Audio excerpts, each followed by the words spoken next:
Welcome to the next chapter of As the Story Grows. I'm Brian Patton. This week, Volumes frontman Michael Barr joins the podcast.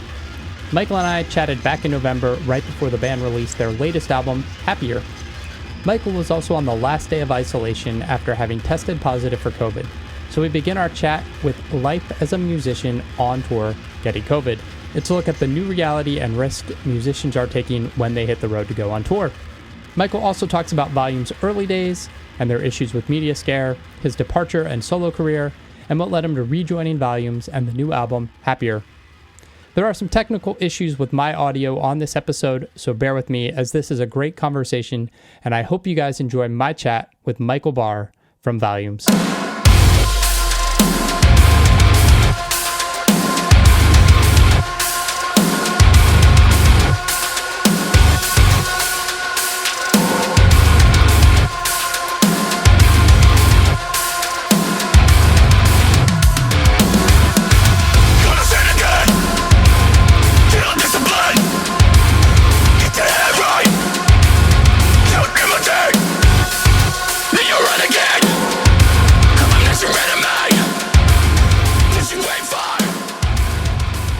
I've been in isolation for 5 days because I tested positive. So it's good to talk to people because other than that, I'm just stuck in a hotel room. Yeah, so no sweat, man. Glad to talk to you. Yeah, that sucks. I was going to ask how tour was going, and that's a bummer. Yeah, but it's like the new reality for touring, post-pandemic, and this is going to happen to other artists. It's probably going to happen to us again. Hopefully it doesn't. But yeah, it's just like one of those things where 50% chance you're going to end up in a hotel for 5 days. So luckily I tested negative this morning, so I'll be back with the boys tomorrow. That's awesome. Yeah, what's that like on tour? You just everything shuts down and you just freeze where you are?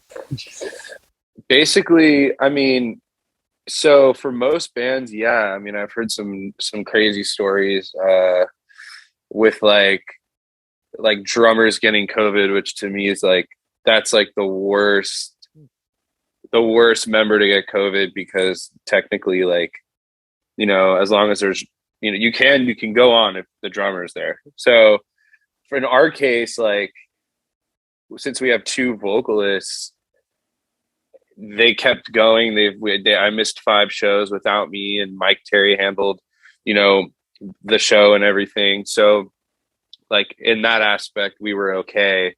But pretty much I immediately, as soon as I tested positive, felt like I needed to take a test. I just went to the furthest corner of the venue, tested myself.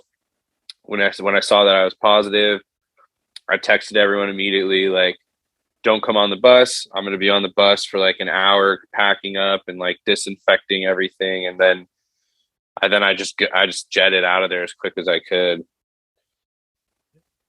So luckily nothing really shut down, just me, my whole operation. I just completely took myself out of the equation. It's a weird blessing to have 2 vocalists and where the band can carry on. I know, very lucky in that regard for sure. How was the tour up until the point where you tested positive? It was great. Pretty nostalgic, pretty cathartic for me being back in the band after so long. And this experience, this tour with Volumes was the best one that I've done, and it was pretty impressive to see the turnouts. And it's a pretty big gamble again touring in a post-pandemic environment. So overall, amazing shows and amazing turnouts, so I have no complaints. Awesome. Where did you grow up? I've grown up in Southern California. I'm 31 my whole life, specifically LA, San Fernando Valley area. What was growing up like for you? Pretty quintessential Southern California lifestyle. I grew up 20 minutes from the beach. And like I lived in a place called Woodland Hills, which is like really nice place to raise family. And it's about 20 miles outside of LA and Hollywood in the city. So I kind of had like the best of both worlds growing up, like very suburban environment, and suburbia, shopping malls, strip malls, houses. And then like I could go into the city in 15 minutes and experience that. As you know, you turn 21 and stuff like that. That's kind of what everyone does, is like moves closer to Hollywood and closer to the east side of the city. So yeah, I love it.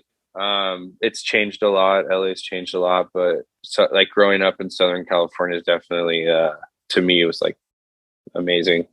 What got you into music? My dad was a musician. He passed away in 2003, and he basically like shaped my whole musical life, if you will. Yeah, just as little as like, as one of my earliest memories is like, banging on like Tupperware. He'd like set up Tupperware all over the floor and give me like wooden spoons. And I started playing drums like when I like seriously started playing drums when I was like 6 or 7 years old. So my dad basically instilled music in me my entire life, and as long as he was alive. At what point did you start playing in band? Like I started, like I had like the middle school band with just your 3 friends, and then that like progressed into some kid down the street that like heard me playing drums and walked into the garage that I had open while I was playing, and like asked me to be in his band, and then so on and so forth. And then a couple of local-ish bands when I before Volumes, like when I was like a freshman, sophomore in high school. And then pretty much when I was 18, I started Volumes with all these guys. Was that your first transition into vocal duties, or were you doing? I was doing ever since I've started playing in bands, I was doing like seriously playing in bands, like playing shows and selling tickets. It was always vocals. I grew up on like punk and ska music, like again, like Southern California quintessential. So yeah, like really grew up on like like Fat Records and like drive-through record bands and Be First and the Gimme Gimmes and Pennywise and Lagwagon, and then like No Doubt and Sublime and like Buck-O-Nine and all these like like SoCal like kind of ska reggae bands. And then in high school or like middle school, I started getting into like post rock and like post hardcore music, and like bands like Taking Back Sunday and like Newfound Glory, Story of the Year, like stuff like that. Static Lullaby was like a huge band for me. And then when I started listening to that music, I just kind of gradually was like, oh yeah, like I think I like this screaming stuff. Like this is more like where I want to be. Like I want to be in front. Like I don't want to be behind the drum set anymore. Only time will do. A miss or a match. I think you found the niche.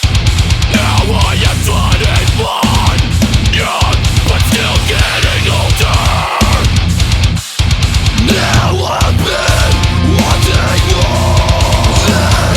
Why you have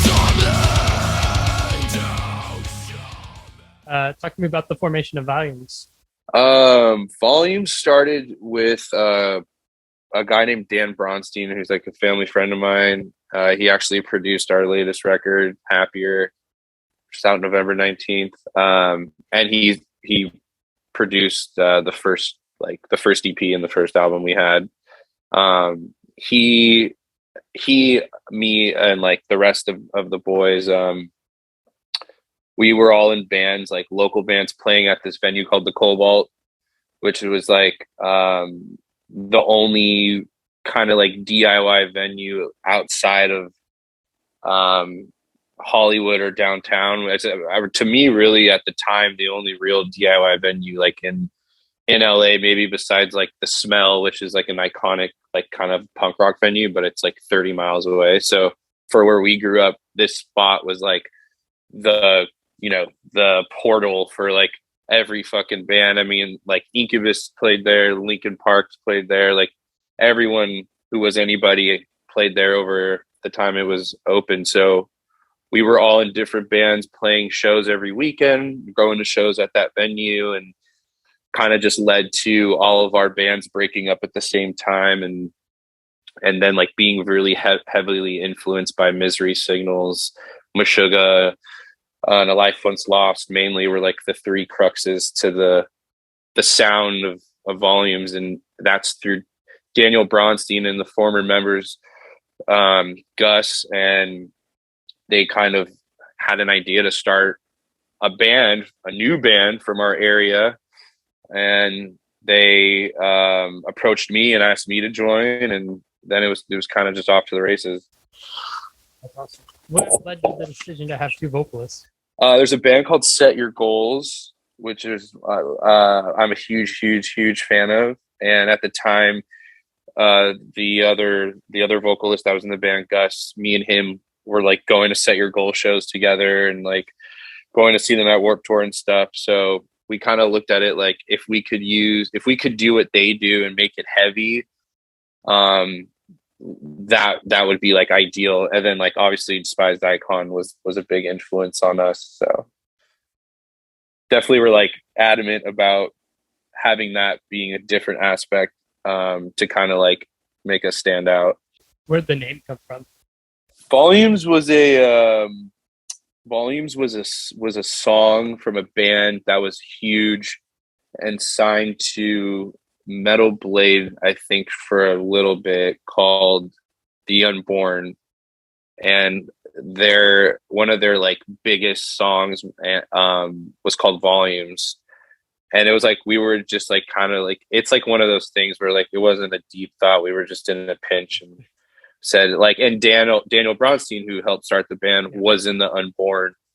So he's like, let's just call the band Volumes. Fuck it. It's cool. It sounds great. And like, so that's, I think that's how most band names are formed. Right. It's just like, we got to think of, no one wants to like, it's like the hardest part. Naming things are like, you do a whole album, then you got to fucking come up with names. And it's like the hardest part of the process. Yeah. How'd you guys end up on Mediaskare? Wow. So Mediaskare yeah, like is one of those situations where like I can talk about it and it's not like a legal thing. It's just like, there's some like affiliation stuff that's like kind of checkered. Their past is a little checkered in that area.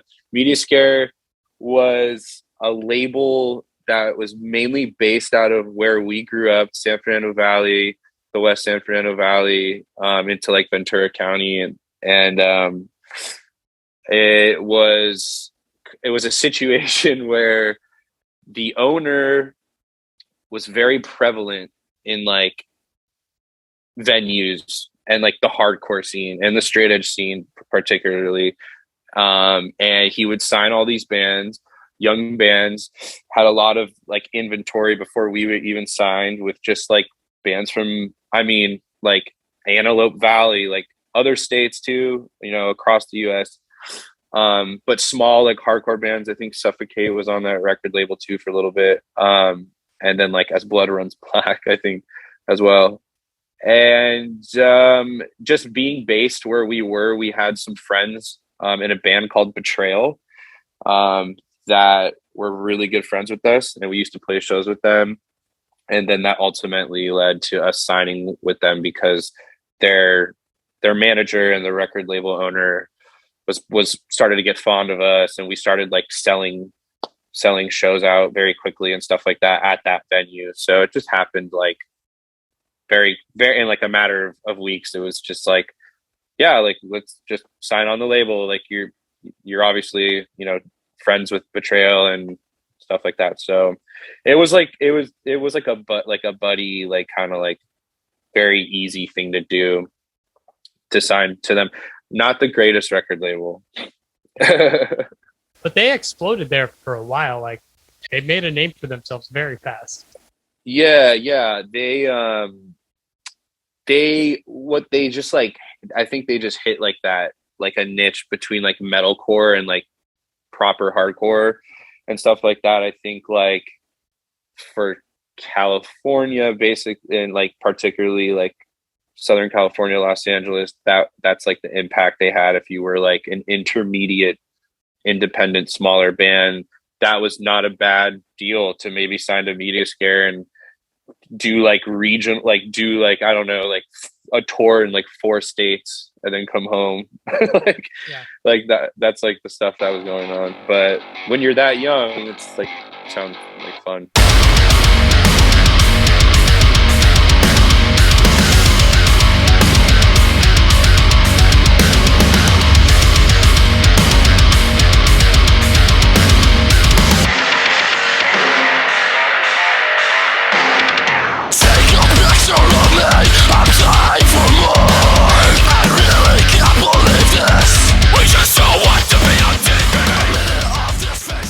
You guys released No Sleep in 2014, and then in 2015 you left the band. What led to you stepping aside? Yeah, I think at the time we were doing well, like on the out, like not on the inside, but on like the outside looking, it looked well, and we had like a lot of trajectory on internally. Things were just very, very skewed and messy, like a lot of blurred lines, and I was in a headspace where I wasn't like the healthiest member and the best member to tour with at the time, just because I was being affected by like this kind of chaotic, unpredictable environment, which, hey, like that's tour every day, but there's ways to do it, and there's ways to stay healthy, and there's ways to like ultimately be successful. And I just felt like none of that was going on. And yeah, I just kind of fell out of love with the band and the guys. So I decided to pull the plug and just kind of go off and try to do my own solo music.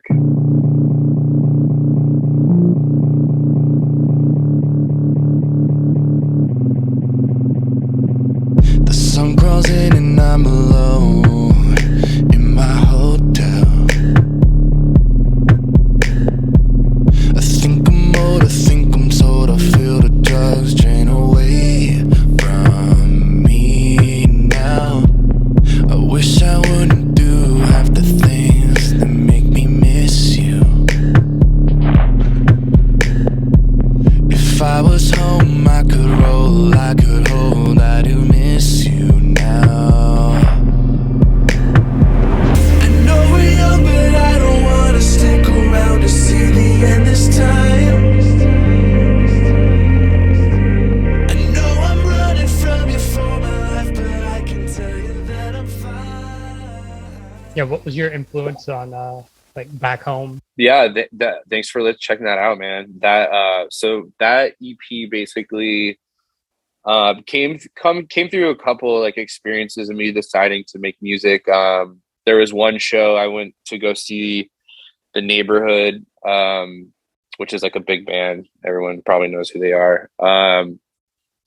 And something about that show just like moved me to like kind of go in a different direction and like kind of try something new.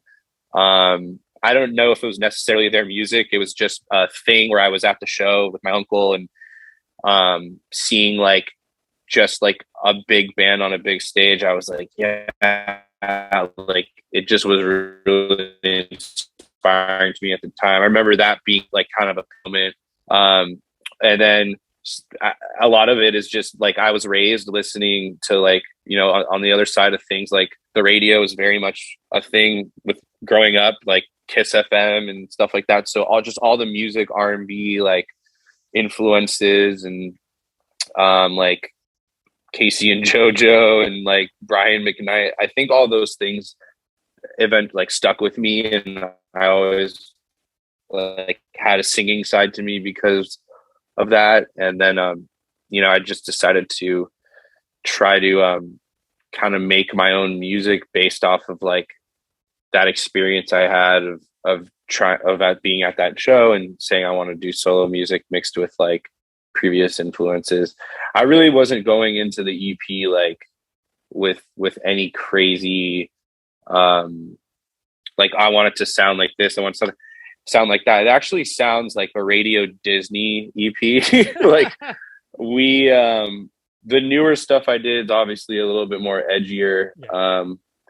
But that also was one side of the coin, as we were like, all right, like if we're doing this, like let's try to fucking sell these songs and stuff like that. And that's kind of how that all started, really, was beyond like wanting to like obviously be a successful artist.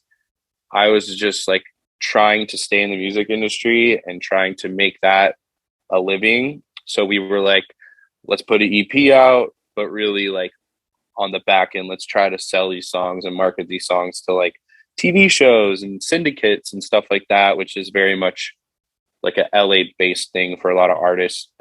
So that's why it sounds like some of those songs. Like I listen back and I'm like, this sounds like fucking Radio Disney, man. But like, it's fine. And some of them did get picked up for that reason, which was fine with me. So yeah.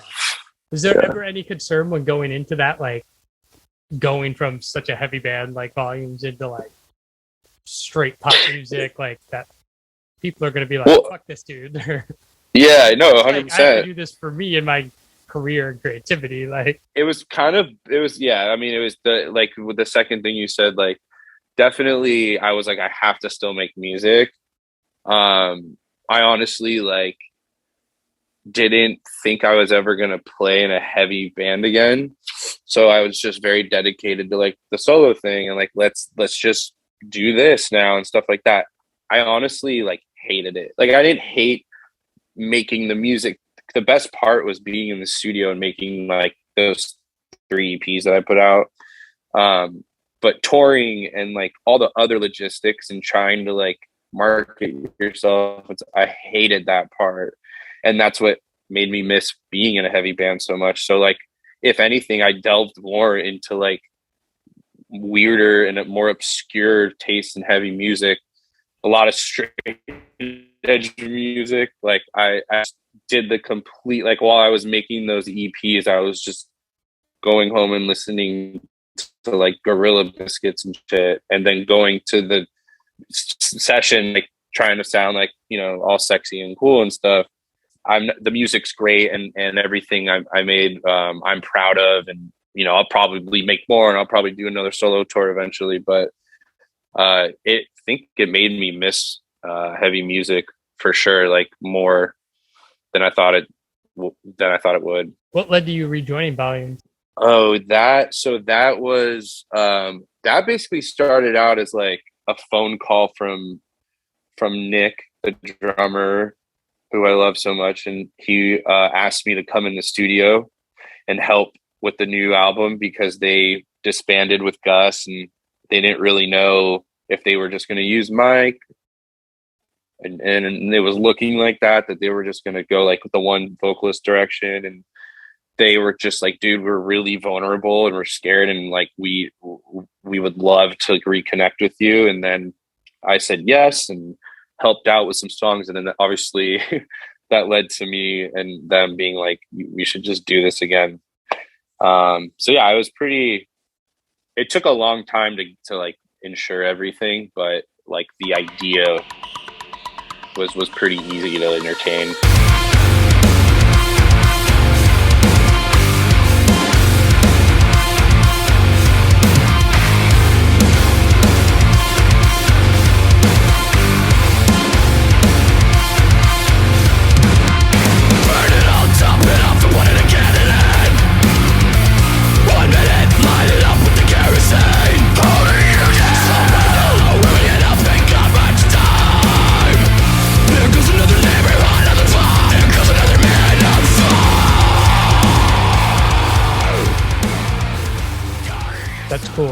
That's cool. As you were getting back into the band, COVID shut everything down. Did that give you guys more time to work out and hammer out the details of moving forward, or was it just like, we have this momentum, oh shit, now we're stuck? Yeah. It was so you do that. So we had the album that was already like started before I even started those studio sessions. They already were writing for like a year. So then fast forward, it's like you have 3 years to make this album, which is like not a good thing really, because in my opinion, you want to do it like in not rush it, but the most like productive, quickest amount of time, because then people start changing. It's like too much time to marinate. You don't need that much time. So we had like this ample amount of time to make the album, which in a pandemic. So then that remember, like, you're not going to your comfort zone studios. Like, we're all like doing it like this, like on Zoom, or like masked up and not knowing, going to Rod's room, which we converted like his room into a studio and made a whole album that way. So you get through that, and then you have like, based on like your obligations that you fulfilled with the label and all that, then they reward you with, okay, cool, this album sounds great, we're gonna send you to Europe, we're gonna send you to Australia, we're gonna do your first show back in Japan. It's gonna be a festival, like it's gonna be like 70,000 people there. You're gonna do the whole Wimmer summer circuit, like all the festivals. So then we did two shows. We did two of those schedules, like the opening shows, and one was Japan and Hawaii. We came home and it was like everything shut down. So like all of that went away. And it's like, we had multiple conversations of breaking up, stopping, just being like, hey, like, we'll put the record out, but like, we're not going to be a band anymore. Thank you. It's been great. We had those conversations. We had just so many feelings and emotions.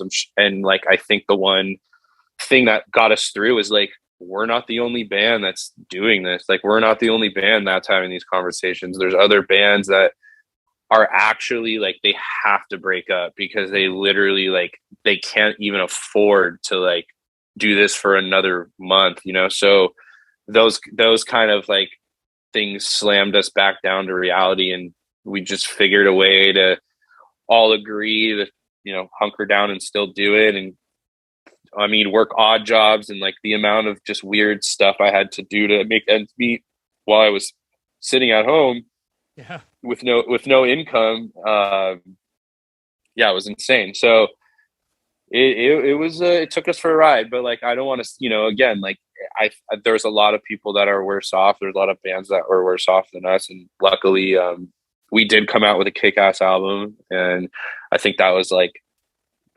was the most important focus, and just everything shifted to making the album the best it could be. Yeah. Because there was extra time to work on it. And right. Like, did that cause you guys to experiment more? And like, there's a lot of like singing pop elements to this record that weren't in previous albums. Yeah, I think that aspect was always there. It was always bubbling, and like, you can hear it in the progression of like the discography and all the albums we made.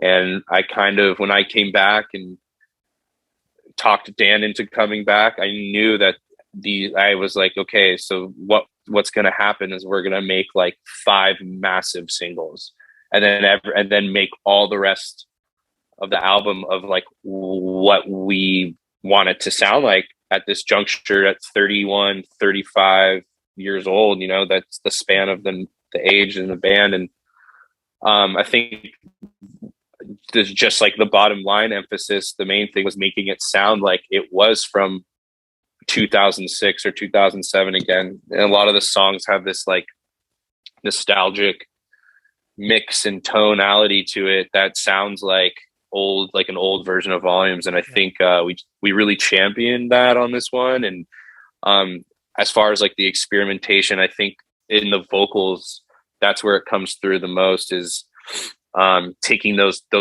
risks and those big swings vocally on this record was pretty experimental for us. And having the time to make sure that we were okay with putting all that stuff on the record was good, and really we didn't have to rush. So I think everything came out awesome. Does the title of the record, Happier, reflect a theme going through the songs?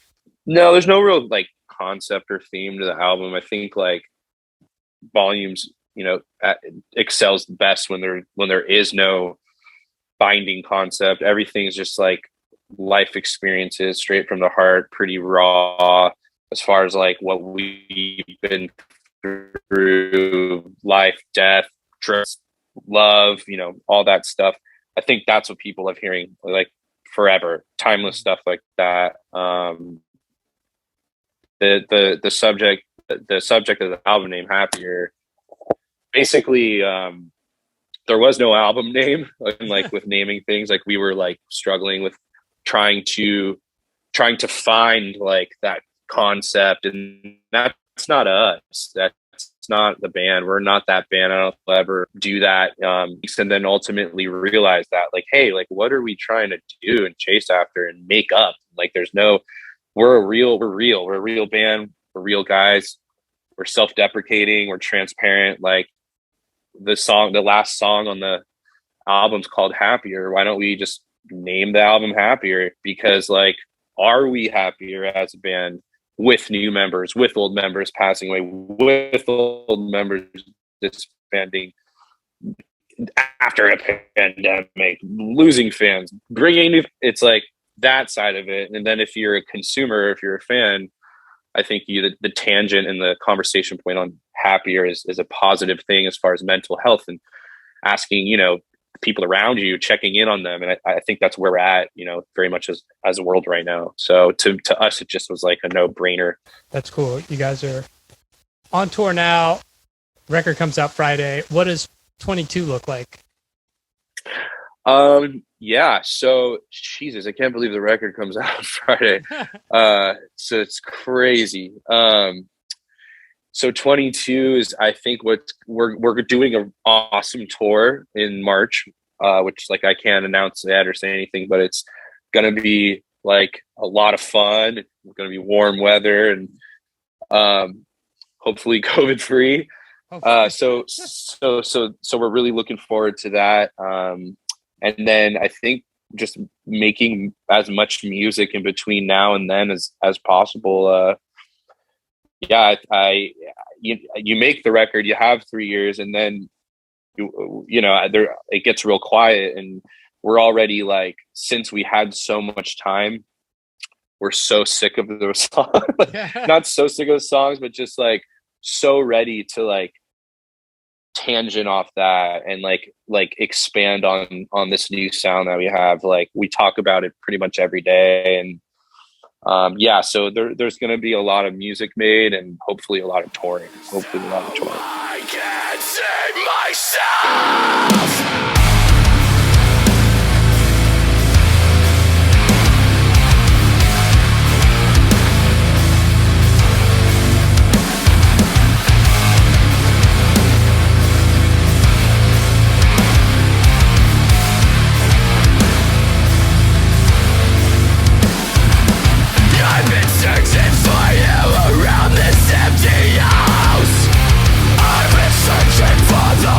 You've never stuck around, 'cause every time I find you I'm reminded of the sound. I've been searching for the record, you've never stuck around. Thanks for listening to As the Story Grows. Our intro music was written and composed by Jeremy Hunt. The As the Story Grows theme is by Bob Nana. If you like what you hear, subscribe wherever you get your podcasts and give us a rating and review. If you'd like to support the show financially, you can join us at patreon.com/asthestorygrows. Be a part of our community and join the ongoing conversation over on Discord. If you enjoy this episode, share it on social media with your friends. Much appreciated, and thanks for listening. I never felt so young and alive as when I'm diving into a tune. And now I'm learning as I listen along, and the wheels are turning, and I started a song. One good word and I'm gone. Oh,